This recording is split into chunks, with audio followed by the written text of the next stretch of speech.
अस्सलामु अलैकुम व रहमतुल्लाहि व बरकातुहू। नहमदुहु व नुसल्ली अला रसूलिहिल करीम। अम्मा बादु फ़अऊज़ु बिल्लाहि मिनश शैतानिर रजीम। बिस्मिल्लाहिर रहमानिर रहीम। अल्हम्दुलिल्लाह, आज कश नंबर 216 में आपके मसाइल और उनके हल के साथ एक मरतबा फिर मैं आपके दरमियान। मसला नंबर 1, कराची से भाई मोहम्मद इब्राहिम साहब ने 3 सवालात किए हैं। उनका पहला सवाल ये है कि कुर्बानी के निसाब में किन चीज़ों का हिसाब लगाया जाता है।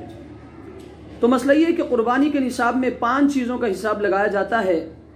नंबर 1 सोना, नंबर 2 चांदी, नंबर 3 माल तिजारत, नंबर 4 नकदी रकम और नंबर 5 ज़रूरत से ज़ायद सामान। सोना चाहे इस्तेमाल में हो या ना हो, जेवर की सूरत में हो या किसी और सूरत में, हर हाल में उनको निसाब में शुमार किया जाएगा।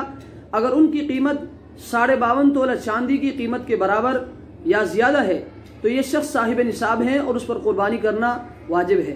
फतावा शामी जिल्द नंबर 2 सफ़ा नंबर 360।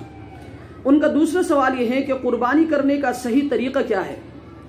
तो मसला ये है कि अपनी कुर्बानी को अपने हाथों से ज़बह करना अफजल है।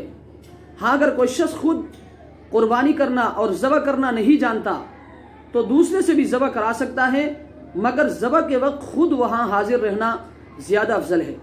और ये बात भी अपने जहन में रखें कि कुर्बानी की नीयत सिर्फ दिल से कर लेना काफ़ी है, ज़बान से कहना ज़रूरी नहीं है।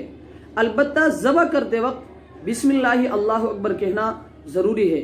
आपके मसाइल और उनका हल जिल्द नंबर 4 सफ़ा नंबर 293। उनका तीसरा सवाल ये है कि नाबालिग बच्चे की कुर्बानी उसके माल से जायज़ है या नहीं। तो मसला ये कि इमाम अबू हनीफा रहमतुल्लाह अलैह के यहाँ नाबालिग बच्चे के माल पर न ज़कात फ़र्ज है और न कुर्बानी वाजिब है, इसलिए वली को उनके माल से ज़कात और कुर्बानी की इजाज़त नहीं है।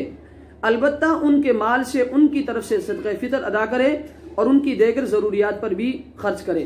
आपके मसाइल और उनका हल जिल्द नंबर 4 सफ़ा नंबर 257। अल्लाह तबारक व तआला हमें इन मसाइल को समझने की तौफ़ीक़ अता फ़रमाए। व आखिरु दावाना अनिल हम्दुलिल्लाहि रब्बिल आलमीन।